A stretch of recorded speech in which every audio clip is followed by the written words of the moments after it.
Assalamu alaikum wa rahmatullah wa barakatuh. Bienvenue dans Tes émotions et toi.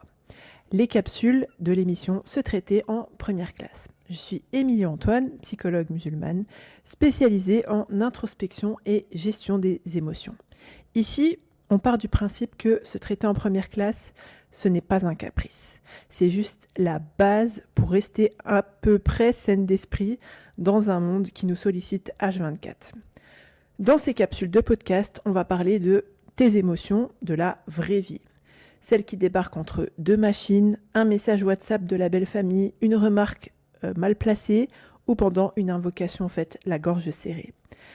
L'idée, ce n'est pas de te dire que tu devrais faire mieux, que tu devrais mieux réagir. L'idée, c'est de t'aider à te comprendre, à repérer tes automatismes émotionnels, la fuite, le contrôle, le débordement, le pilotage automatique, et à remettre un peu de miséricorde dans tout ça.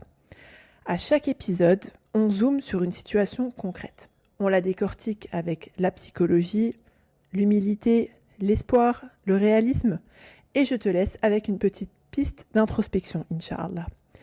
Et si tu as envie d'aller plus loin, j'ai créé un quiz offert. Quel est ton style émotionnel ? Donc le but, c'est que tu puisses avoir des éléments pour découvrir ton style émotionnel, pour t'aider à mettre des mots et de la compréhension sur ta façon de vivre tes émotions. Tu peux le retrouver d'ailleurs sur mapsyenligne-chez-moi.fr/style, S-T-Y-L-E, ou dans le lien en légende de l'épisode. Je t'en reparlerai d'ailleurs à la fin de cette capsule, Inch'Allah. Bonne écoute! Dans cette première capsule, je voudrais te parler d'un grand classique émotionnel. Je ravale tout jusqu'à explosion. Tu vois ces moments où tu prends sur toi, entre guillemets, tu prends sur toi, tu prends encore sur toi.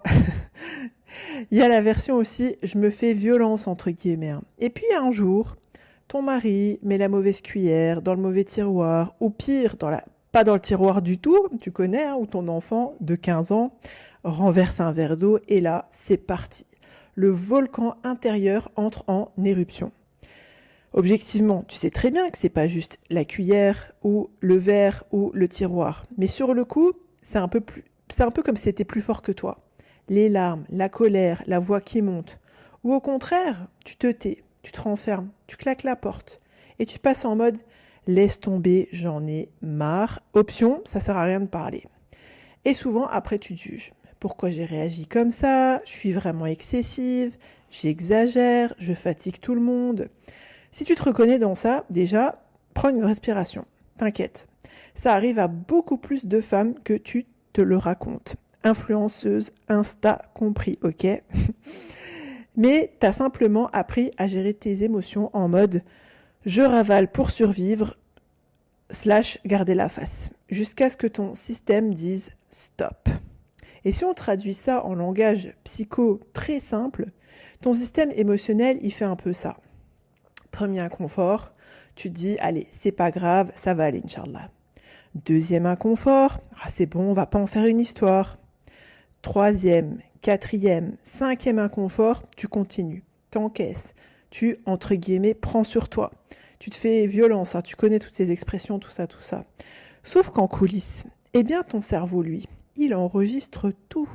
Chaque fois que tu ravales une émotion, c'est pas du tout effacé en fait, c'est juste rangé, ou plutôt, laisse-moi dire, tassé, dans une espèce de boîte intérieure. Et à force de remplir la boîte, mais qu'est-ce qui se passe ? Elle finit par déborder de partout. Et ça peut sortir sur toutes les formes du genre crise de larmes, explosion de colère, rejet de tout le monde en mode laissez-moi bien tranquille, ou alors un effondrement silencieux où tu fonctionnes encore à l'extérieur, mais à l'intérieur, tu es en mode PLS, plutôt position loose de sécurité que latérale, d'accord ? Et ça, c'est pas que tu es trop sensible, c'est que tu n'as pas eu de vrai espace ni de mode d'emploi pour digérer ce que tu ressens au fur et à mesure. Alors, qu'est-ce qui se produit ? Ton corps, ton cœur le font d'un coup, quand ils n'ont plus le choix. Et ce réflexe de ravaler, eh bien souvent, il vient de loin.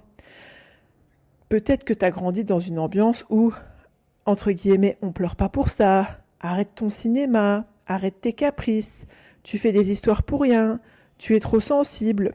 Résultat, ton cerveau, il a intégré, il a appris que montrer ce que tu ressens, c'est dangereux, c'est gênant, ou c'est inutile, ou abusé. Donc, tu t'es adapté.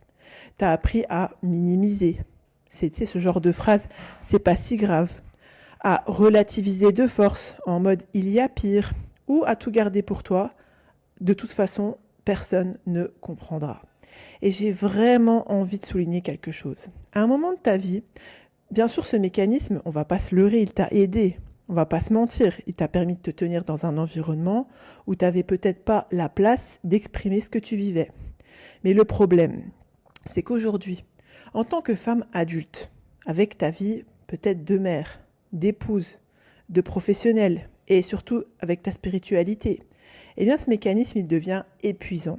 Tu encaisses, tu dis rien, tu exploses sur un détail et derrière tu culpabilises en mode je suis ingrate, je suis insupportable, je ne suis pas assez patiente, je ne suis pas assez reconnaissante. En réalité, tu n'es pas trop. Enfin, si, tu es trop saturée juste. Il y a beaucoup de sœurs qui me disent je me dis que je dois être patiente, je veux pas me plaindre devant Allah. Si j'avais du tawakkul, c'est-à-dire de la confiance en mon Seigneur, je ne réagirais pas comme ça. Et le souci, c'est quoi? C'est quand on confond la patience avec l'anesthésie émotionnelle. Être patiente, c'est pas être une pierre, être un caillou. Dans le Coran, Allah il nous montre des prophètes qui pleurent, qui ont peur, qui sont tristes. Il y a Yaqub, alayhi salam, qui pleure tellement pour son fils qu'il en perd la vue, subhanallah. C'est son humanité, portée par sa foi. Tu as le droit de ressentir, d'être bousculé, de dire « c'est bon, là c'est difficile pour moi », tout en restant dans la bonne opinion d'Allah. Ravaler tout au nom de la patience, c'est pas toujours de la patience. Parfois, c'est juste qu'on t'a jamais appris à accueillir ce qui se passe en toi autrement. Concrètement, je te vois venir, tu vas me dire, oui, mais je fais quoi moi maintenant avec ça? On va pas tout révolutionner en 5 minutes, mais tu peux déjà commencer par quelques réflexes à ancrer, étape par étape, la prochaine fois que tu sens que tu es en train de tout ravaler. Demande-toi déjà, qu'est-ce que tu ressens? Vraiment. Pas la version polie. Est-ce que c'est de la colère, de la tristesse, de la déception, de la peur? Juste nommer l'émotion. Déjà, c'est la reconnaître. Et puis, pose-toi la question aussi, où est-ce que tu sens ça? Dans ta gorge, dans ton ventre, dans ta poitrine, dans tes épaules? Tu verras que le simple fait de localiser, de dire à ton système, ok, je te vois, je t'entends, je te donne de la considération, ça ramène déjà quelque chose. Et surtout, pose-toi la question, qu'est-ce que tu essayes d'éviter en ravalant tout ça? Est-ce que tu as peur de déranger? Est-ce que tu as peur d'être la source de conflit? Est-ce que tu as peur qu'on t'accuse de faire des histoires? Ou est-ce que tu te racontes que c'est pas si grave, alors que toi, intérieurement, tu le vis comme étant quelque chose de grave? Tu peux même te parler comme tu parlerais à une amie. Là, je vois que je suis en train de tout ravaler pour tenir, mais en vrai, ça me fait mal. Et de quoi j'aurais besoin maintenant? En tout cas, t'as certainement pas besoin d'être parfaite. T'es pas obligé d'avoir la première phrase d'un coup, du premier coup. Juste reconnaître qu'il se passe quelque chose en toi avant d'en arriver au point de rupture en mode volcano. Je vais te confier avec une petite question d'introspection à garder en tête jusqu'à ce soir ou jusqu'à ton prochain moment de calme. Dans quel domaine de ta vie, justement, tu as l'impression de ravaler beaucoup plus que ce que tu peux porter? Et le premier petit pas que tu pourrais te traiter, avec lequel tu pourrais te traiter en première classe, dans ce domaine-là, ça pourrait être quoi? L'idée, c'est pas de changer tout d'un coup, juste de faire un premier pas. T'es pas obligé de rester bloqué en mode « je ravale tout jusqu'à explosion ». Si tu t'es reconnu dans ce que j'ai décrit aujourd'hui, déjà, je voudrais te rappeler de prendre une inspiration et souffler. Tu n'es pas un cas désespéré, ni une femme trop, encore moins pas assez. T'as juste appris à survivre avec certaines stratégies émotionnelles, parfois utiles, souvent épuisantes. Le but, c'est pas que tu ressortes de cette capsule en te jugeant encore plus. L'idée, c'est que tu commences à te regarder avec un petit peu plus de lucidité et surtout beaucoup plus de bienveillance et de miséricorde pour toi-même. Si tu veux continuer cette réflexion, je t'invite à passer le quiz « Quel est ton style émotionnel ?» C'est un petit test d'introspection émotionnelle que j'ai créé avec ma casquette de psychologue. Tu réponds à quelques questions sur ta façon de réagir au quotidien. Bien sûr, ça reste entre nous, hein. Et à la fin, Inch'Allah, tu découvres ton profil émotionnel avec un retour détaillé que tu reçois par mail pour mieux comprendre ce qui se passe en toi. Il est en accès offert sur mapsyenligne-chez-moi.fr/style STYLE ou en cliquant dans le lien dans la description de la capsule de l'épisode. Merci pour ton écoute et pour la place que tu m'as laissée dans ta journée, car là t'accorde le meilleur ici-bas et dans l'au-delà. Rappelle-toi, tu es la première personne à bénéficier du crédit que tu accordes à ton existence. On se retrouve très vite, Inch'Allah, dans une prochaine capsule de Tes émotions et toi. Assalamu alaikum wa rahmatullahi wa barakatuh.